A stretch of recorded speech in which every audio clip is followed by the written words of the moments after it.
दैवत आणि ज्या पावनमध्ये ज्या महापुरुषांनी जन्म घेतलेला आहे ते छत्रपती शिवाजी महाराज, आशाताई बुचके यांचा राजुरी केरला गटाच्या वतीने सत्कार करण्यात आला। त्यांच्या हस्ते हा सत्कार होतोय। तो महाराष्ट्राचा ढाल्यावान ज्याचे महाविकास आघाडीने खऱ्या अर्थाने त्या ठिकाणी धास्ती घेतलेली आहे असे भारतीय जनता पार्टीचे युवा नेते आमदार गोपीचंदजी पडळकर, जुन्नर तालुक्याच्याच नाही तर पूर्ण पुणे जिल्ह्याच्या रणरागिणी आमच्या भगिनी आशाताई बुचके व्यासपीठावरती उपस्थित सर्वांची दिलगिरी व्यक्त करतो। सर्व सन्माननीय व्यासपीठ आणि या आशाताईंच्या सत्कार समारंभासाठी उपस्थित कार्यकर्ते, बंधू आणि भगिनी, आशाताईंचा 15 दिवसापूर्वी भारतीय जनता पार्टीमध्ये प्रवेश झाला। हा प्रवेश मोठा ऐतिहासिक होता। बरोबर साहेब, आशाताई बुचके यांचे नेतृत्व या जुन्नर तालुक्यामध्ये लाभलेला असताना गेली 4 टर्म वेगवेगळ्या मतदारसंघातून जिल्हा परिषदेत सदस्य म्हणून निवडून झाल्याचा मान मला वाटतं संपूर्ण पुणे जिल्ह्यात एकमेव असतील अशा आशाताई। तिच्याला जुन्नर तालुक्याचे प्रश्न चांगल्या पद्धतीने माहिती आहेत। जुन्नर तालुक्याच्या जनतेची नाडी जनता चांगल्या पद्धतीने समजलेली आहे। अशा आशाताई आज भारतीय जनता पक्षामध्ये या ठिकाणी दाखल होऊन कार्यास त्यांनी प्रारंभ केलेला आहे। आपण चांगला डॉक्टर कुणाला म्हणतो? आपण चांगला डॉक्टर ज्याला म्हणतो की ज्याला नाडी परीक्षा चांगली, ज्याला काय आजार झाला हे कळतं, ज्याला रोगाचं निदान करता येतं तो चांगला डॉक्टर। तशाच पद्धतीने ज्याला तालुक्याचे चांगल्या पद्धतीने प्रश्न माहिती आहे तो चांगला नेता। म्हणून मला वाटतं आशाताई या जुन्नर तालुक्याच्या भविष्यातल्या एकमेव आशा आहे। आशाताईंच्या प्रवेशाच्या संदर्भात गेली 6 महिन्यापेक्षा जास्त कालावधी आम्ही चर्चा करत होतो। अनेक आमचे पत्रकार बांधव आम्हाला वेगवेगळ्या पद्धतीने विचारायचे की आशाताईंचा प्रवेश भारतीय जनता पार्टीत होणार आहे का? आम्ही त्यांना फक्त सांगायचं की थांबा आणि पहा। आज तो सुदीन या ठिकाणी आलेला आहे। हा प्रवेश पडळकर साहेबांचा सदस्य नव्हता, कारण आशाताईंचा भारतीय जनता पार्टीत प्रवेश होणं म्हणून अनेकांनी जो पाण्यात ठेवले। आमच्या देवेंद्र भाऊकडे आणि चंद्रकांत दादांकडे त्या ठिकाणी लोक पोहोचत होती आणि त्यांना सांगत होती की साहेब आशाताईंना घेऊ नका, आम्ही येतोय।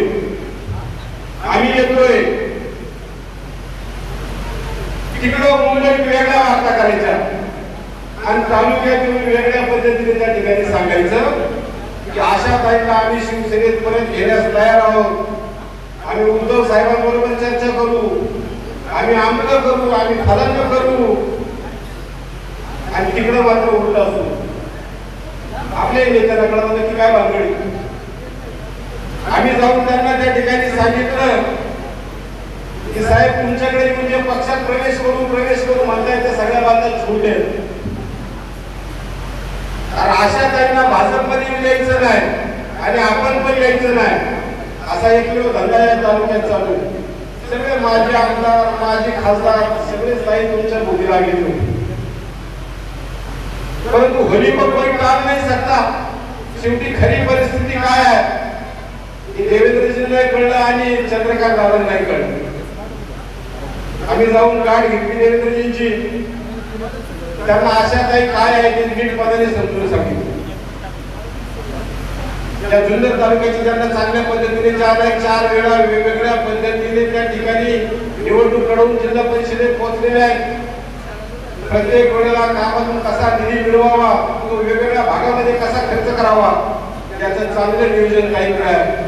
आणि भविष्यात जर आपण योग्य ताकद भारतीय जनता पक्षाने त्यांच्या पाठीशी उभी केली तर 2024 सालच्या होणाऱ्या विधानसभा निवडणुकीमध्ये केवळ आणि केवळ आशाताई बुचके या सुंदर तालुक्याचे आमदार होऊ शकतात. त्यांनी देखील सगळ्या बाजूनी माहिती घेतली. जेव्हा त्यांना खात्री पडली त्यांनी आम्हाला विरोध केला की आशाताईने घेऊन या, आपल्याला त्यांचा प्रवेश करायचा, आपल्याला त्यांना पाहिजे ते आपण देऊ. आम्ही आशाताईंना दिलं नाही. 19 जुलै तारीख ठरली, तुम्हाला त्या ठिकाणी मुंबईला बोलावले, आपल्याला प्रवेश करायचा आहे. तुमचे सगळे जो काही विषय डोक्याचा विधानसभेचा तो आम्हाला मान्य आहे. या ठिकाणी मी आवर्जून तुम्हाला सांगतो, एखाद्याला वाटलं असतं चला आमदारकीचे तर शब्द देत आहेत, पळत जाऊन पटकन प्रवेश करू. काहींनी सांगितलं नाही.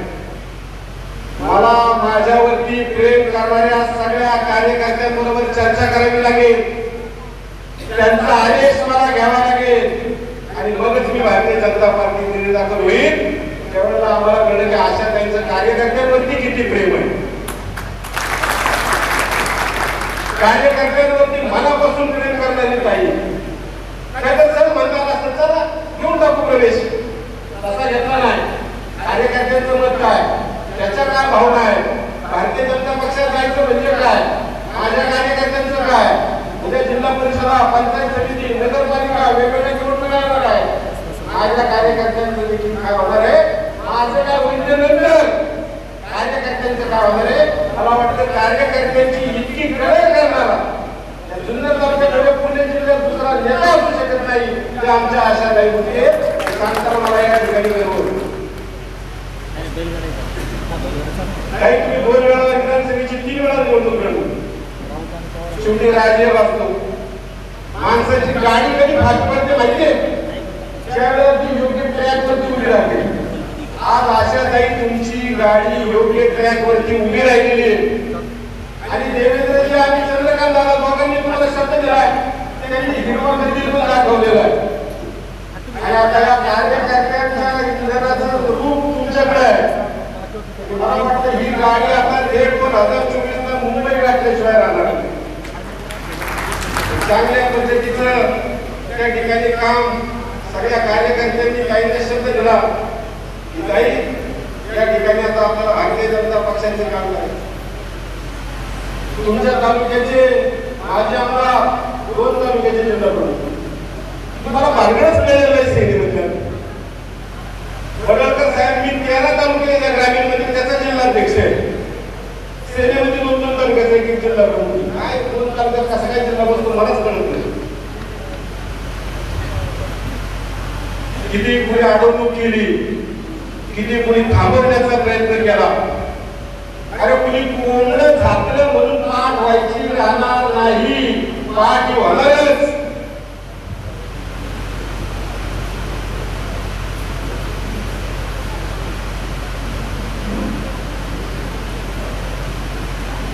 सगळे विषय टेन्शन मला तुम्ही दिल्ली माझ्याकडे सगळं आहे, तुम्ही त्याचे काय टेन्शन घेऊ नका. या जुन्नर तालुक्यामध्ये आपल्या युतीचं म्हणजे भारतीय जनता पक्षाच्या नेतृत्वाखालीचं सरकार असताना काही जुन्नर तालुक्यामध्ये मोठा निधी या ठिकाणी आलेला आहे. फक्त सुधीर भाऊ मुनगंटीवारांच्या मार्फत आला असेल. अष्टविनायकचे 2 गणपती आपल्या तालुक्यात आहेत. ते रस्ते असतील. आदरणीय गिरीश बापट साहेबांनी पालकमंत्री म्हणून या तालुक्याला मोठा आणि भरघोस निधी दिलेला आहे. अनेकांनी आपली स्वतःची पाठण फुटून दिली. मी आणत नसले त्याच्यासाठी सत्ताधारी मंडळी खमकेपणाने मागे उभी राहायला लागतात. बापट साहेबांनी देखील या ठिकाणी मोठा फंड दिला. मला अभिमान वाटतो पडळकर साहेब, बापट साहेबांनी तर प्रत्येक कार्यकर्त्याच्या नावाने पत्र दिलं. उल्हास शेठ गेले, मला आमचं काम पाहिजे, दिलं त्यांच्या नावाने, दिलं ना उल्हास शेठ, भगवान शेठ, काही कोटी रुपये दिलेले आणि तेव्हा तर आपल्याकडे नेतृत्व नव्हतं. आज काहींच्या लोकांनी या ठिकाणी आपल्याला नेता या ठिकाणी मिळालेला.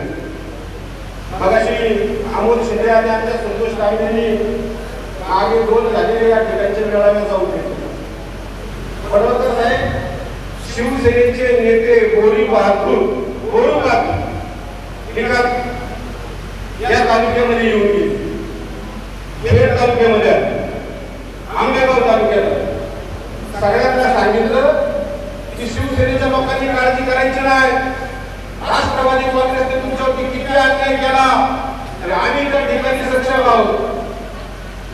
आम्हाला वाटतं चांगल्या पद्धतीने पाठिंबा देतो का सेनेच्या कार्यकर्त्यांनी.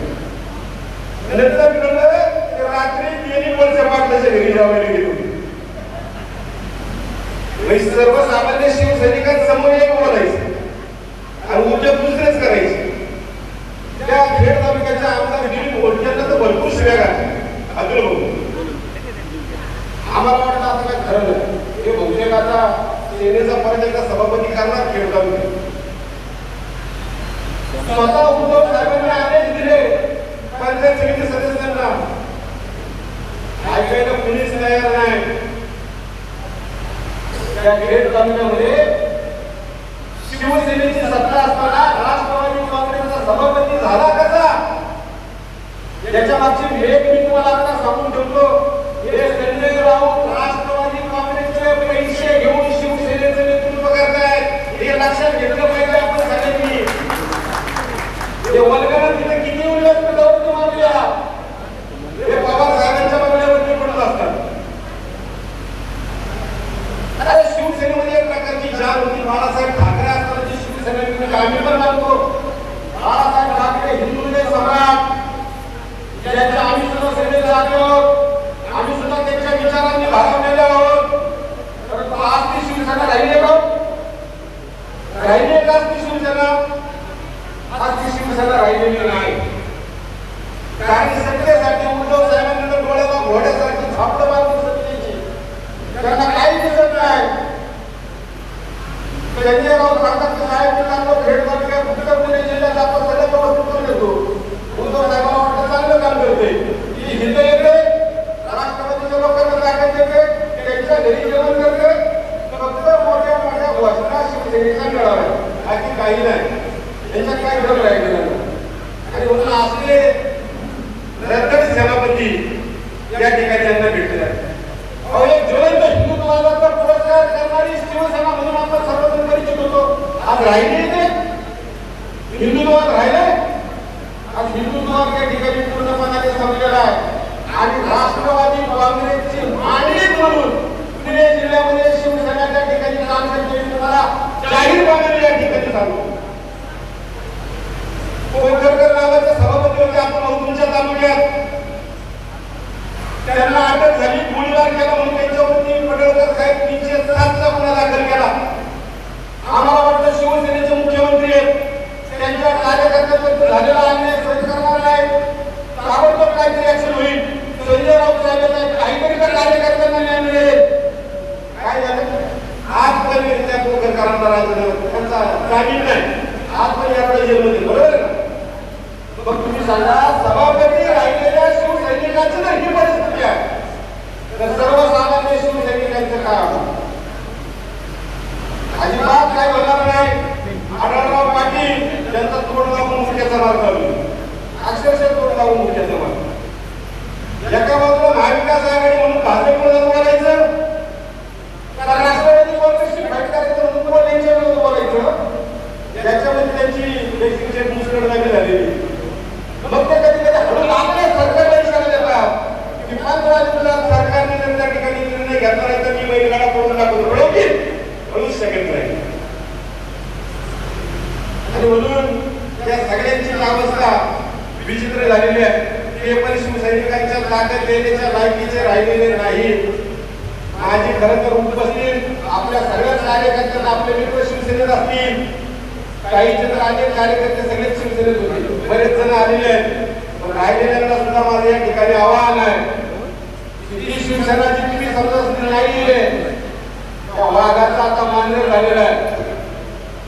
आणि म्हणून तुम्हाला जर खऱ्या अर्थाने हिंदुत्वाचं काम करायचं असेल, खऱ्या अर्थाने राष्ट्रभक्ती करायची असेल तर भारतीय जनता पार्टी हा राष्ट्रीय प्रवाह हा जगन्नाथाचा रथ आहे. याच्याबरोबर आपल्या सगळ्यांनी या ठिकाणी आलो पाहिजे.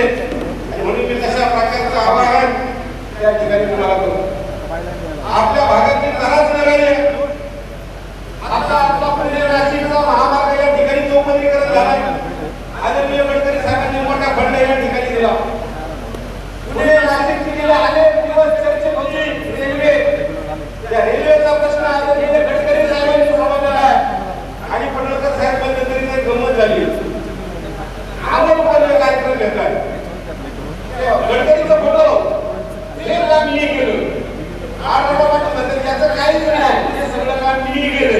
अरे काम करणारे भारतीय जनता पार्टीचे नेते नितीन गडकरी हे लक्षात घ्या.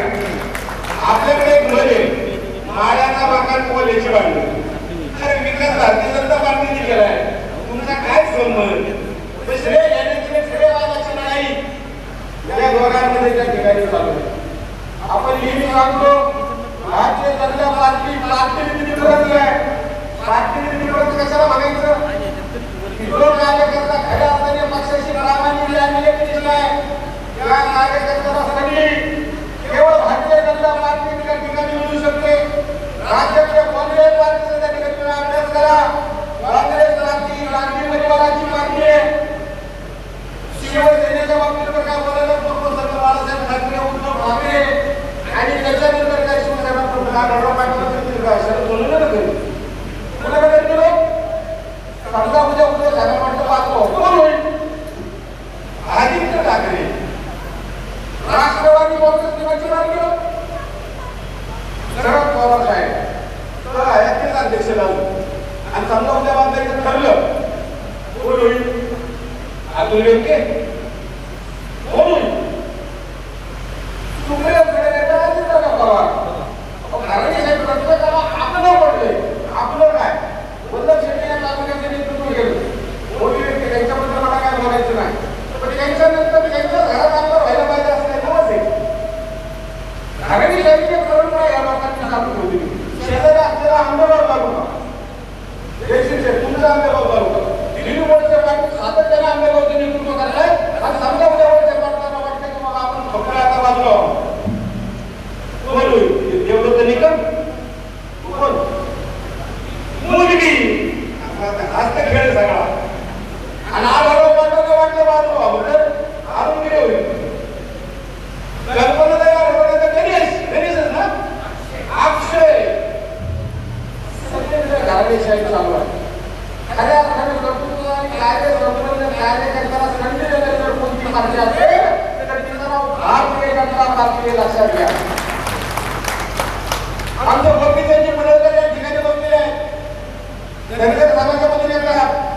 सांगली जिल्ह्यातल्या पडवकर नावाचं म्हणजे नकाशा सुद्धा यांची वाढी दिसायची नाही. अशा वाढीचं त्या ठिकाणी त्या ठिकाणावर आले. त्यांच्याकडे आता आपल्याला काय जमायचं नाही, आपलं ऐकायचं कसं कार्यालय. आता एका सर्वसामान्य कार्यकर्त्याला देवेंद्रजी फडणवीस सारखा माणूस घडवतो. या माणसामध्ये चालू आहे. विधान परिषदेचे आमदार म्हणून त्या ठिकाणी पडवकर साहेब काम करतात. मला तुमचा अभिमान आहे. अतिशय चांगल्या पद्धतीने जे लोकांच्या मनात घेऊन बरेच चांगलं बोलता येत नाही ते बोलण्याचं काम पडवकर साहेब करतायत. अनेक जण बोलतात काय बोलताय ते बोलताय ते योग्य बोलताय. कारण संत तुकाराम महाराज जगत खूप आपण त्यांना होते त्यांनी सांगितलंय अशा जरा मोदी माराव्या पायजरा म्हणजे काय अशा लोकांना पायजराने मारा. ही भाषा कोणाची आहे? तुकाराम महाराजांची. आणि मग काही लोक खरंच पायजराने मारण्याच्या जागी त्याचं मारताय तुम्ही अतिशय योग्य करता. आमचा कार्यकर्त्यांचा बोला टाकतो. मी मगाशी भारतीय जनता पार्टीचं सांगत होते 1980 साली पार्टी स्थापन झाली. अटल बिहारी वाजपेयी अध्यक्ष झाले. मध्य प्रदेशात जन्मले आणि उत्तर प्रदेश त्यांची कार्यभूमी राहिली. त्याच्यानंतर रामकृष्ण अडवाणी झाले दिल्लीचे नेता. त्याच्यानंतर मुरली मनोहर जोशी उत्तर प्रदेशातून, कुशाभाऊ ठाकरे मध्य प्रदेशातून, व्यंकय्या नायडू आंध्रातून, कृष्णमूर्ती तामिळनाडूमधून, कर्नाटकमधून, नितीन गडकरी महाराष्ट्रातून, राजनाथ सिंग उत्तर प्रदेश, आता आपल्याला अमित पैसा गुजरात, आता हिमाचल प्रदेश. हे काही जर गेले तर दुसऱ्याचा पावला नाही, नातेवाईक पण नाही. भारतीय जनता पार्टीमध्ये तो प्रामाणिकपणे काम करेल. नितीन गडकरी तो कर्नाटक महाराष्ट्रामध्ये म्हणून नागपूरच्या वार्डाचे अध्यक्ष होते. ते नितीन गडकरी राष्ट्रीय अध्यक्ष झाले. हा प्रकार फक्त आणि फक्त भारतीय जनता पार्टी करू शकते. आणि पार्टी कितीपर्यंत काम करणाऱ्याला संधी आहे. आणि अनेक कार्यकर्त्यांना या ठिकाणी गावाचे जुने कार्यकर्ते भारतीय जनता पक्षाचे अनेक आहेत. आपल्याला केवळ घोषणा बनायचं नाही. ही पार्टी आपल्या पार्टीचं धोरण आहे. हे राष्ट्र आपल्याला परत घ्यायचंय. हे सगळं राष्ट्रासाठी चाललंय.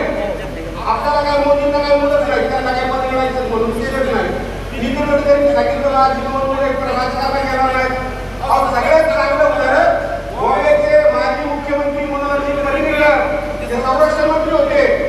गोव्यामध्ये थोडं तर भारतीय जनता पक्षाला जागा कमी पडल्या की तिथल्या विरोधी पक्षाच्या आमदारांनी सांगितलं की जर तुम्ही मनोहर पर्रीकरांना जर मुख्यमंत्री करणार असाल तर आमच्या पाठीवर तुम्हाला स्वतः मनोहर पर्रीकर संरक्षण मंत्रीपद सोडून पुन्हा गोव्याचे मुख्यमंत्री झाले. गोव्याचे मुख्यमंत्री झाले त्यांच्या नाटकाच्या ठिकाणी ऑक्सिजनच्या घड्या होत्या आपण पाहिले. त्या पुलावर इंजिनिअरिंग त्यांच्याकडून विकास कामं करणारा मनोहर पर्रीकरांचं सरकार एका दुसरा होणार नाही. मला सांगा समजा मनोहर पर्रीकर गेले असते आणि कोणीतरी सांगितलं असते की त्यांच्या मुलाला त्या ठिकाणी आमदार करा, त्यांच्या मुलाला त्या ठिकाणी नगरसेवक करा, केलं गाव असं त्यांनी नाही केलं. त्या ठिकाणी त्यांच्यानंतर मुख्यमंत्री कोण झाला तर भारतीय जनता पक्षाचा सामान्य कार्यकर्ता डॉक्टर नितीन सावंत हा गोव्याचा मुख्यमंत्री झाला. त्यांचा कोणत्या निवडून आला असता. परंतु भारतीय जनता पक्षाची पद्धत नाही, आपल्याकडे घराणेशाही नाही. जो कार्यकर्ता मनापासून तळागाळातून निष्ठेने राष्ट्र हिताचा विचार करून घेऊन काम करेल त्याला भारतीय जनता पार्टी सातत्याने संधी मिळणार आहे. पडळकर साहेब आता काय बैलगाड्याबद्दल बोलणार नाही, शिक्षक बोलले तुम्ही त्याच्या बाबतीत बोलणार त्यामुळे तो आता माझ्याकडचा विषय नाही.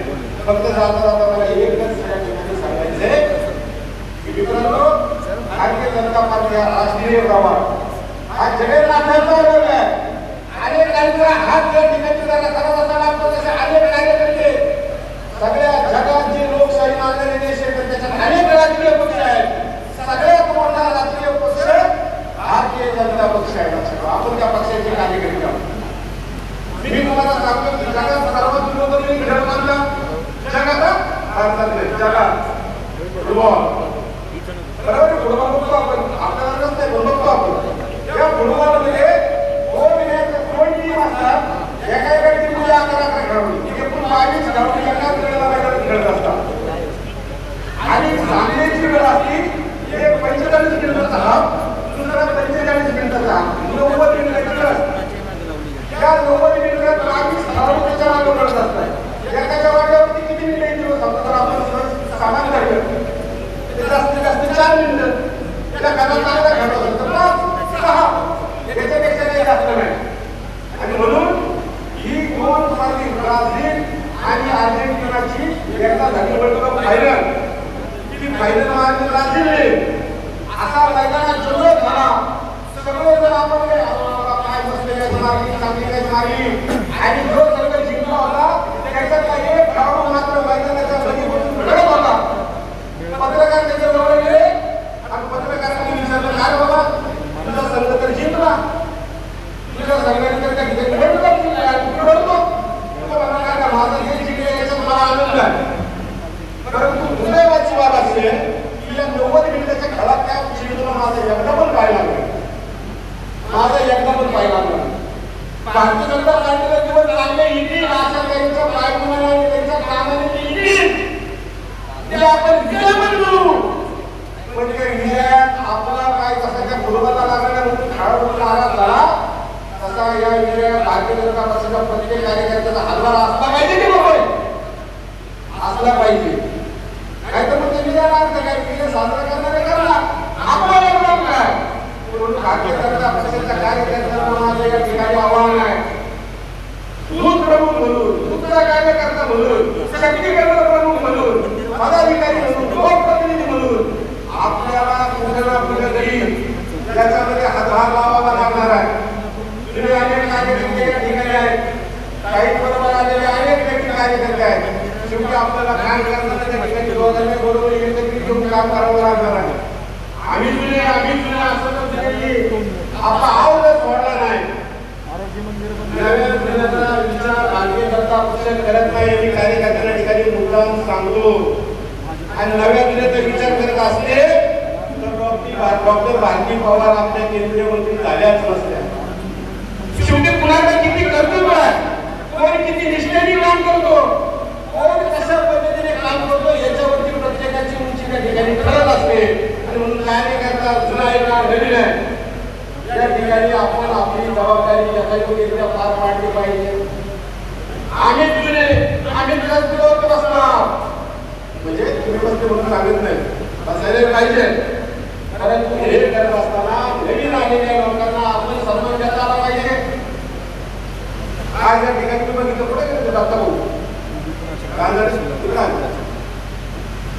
पंचायत समितीचे गट नाही ते काहींच्या घरच्या समजतं काय कार्यक्रम सुरू झाला असता रोग गावच्या ठिकाणी खाली बसलो त्याला म्हणायचं कार्यकर्त्याचे गुण हे गुण आपल्याला घेता येतील का आहे खऱ्या अर्थाने म्हणून सगळ्याच कार्यकर्त्यांना माझं सांगणं उद्याचा सामन्यामधला फुटबॉलचा कसा पाहिजे खेळाडूचा लागला तसा आपण व्हायला नको उद्याची सगळे इलेक्शन आपण जिंकू याची सुरुवात झालेली आहे पंढरपूर विधानसभा मतदारसंघात आमच्या गोपीचंद पडळकर साहेबांनी तो उच्चांक केलेला आहे त्या ठिकाणी भारतीय जनता पक्षाचा आमदार निवडून आलेला आहे काल झालेली बेळगाव नगरपालिका ते संजय राऊत म्हणले मराठी माणूस झाला आणि भाजपला काय उलट आलं अरे जे 36 निवडून त्याची 21 मागितली अशी गेली ते पण मागणी देत ना त्याच्याकडे पण बघायचं झालं की आपल्याला लावलं बा आपण नाही निवडून दिलं पण करावं मान्य करायचं आणि म्हणून बेळगावची महानगरपालिका आपण जिंकली आणि मला खात्री आहे त्या शिवसेनेने जो आतंकाशी संघ केलेला आहे ते खितपत पडले होते त्यांना मी विचारत होते त्यांना बरोबर घेऊन तुम्ही आमचा पाठिंबा कोणाला सत्तेवले असेल परंतु उद्या येणारा भविष्यकाळ हा केवळ भारतीय जनता पक्षाचा आहे म्हणून सगळ्या कार्यकर्त्यांना माझी विनंती आहे की आपण याच्यामध्ये सगळ्यांनी सहभागी व्हावं भारतीय जनता पक्षाचा हा जो काही विजय आहे असाच चालू राहिला पाहिजे त्यासाठी आपण सर्वांनी प्रयत्न करावेत अशा प्रकारच्या अपेक्षा या ठिकाणी व्यक्त करतो थोडं जास्तच बोलतो शेवटी बोलायला पण पाहिजे आता म्हणजे जिल्हाध्यक्ष बोलतच नाही म्हणून सगळ्या काहींबरोबर आलेल्या सगळ्या कार्यकर्त्यांचं काहींचं मी भारतीय जनता पार्टीत मनापासून स्वागत करतो भविष्यात काहींना तर आपण त्या दिवशी सांगितलं आम्हाला बोलायची वेळ नाही पंचायत समिती जिल्हा परिषद संघटना सगळ्या बाबतीत काहीच बघतील काही काम करतील माझी ताईला विनंती आहे की आमचे जुने कार्यकर्ते आहेत नवीन कार्यकर्ते आहेत आता एक जुने नाविषयाचा फुल दिला पाहिजे सगळे भारतीय जनता पक्षाचे कार्यकर्ते आहेत त्या सगळ्यांना बरोबर घेऊन जो जो कामाचा आहे त्याला आपण त्या ठिकाणी संधी द्यावी इतकंच या निमित्ताने बोलतो आणि सांगतो धन्यवाद जय हिंद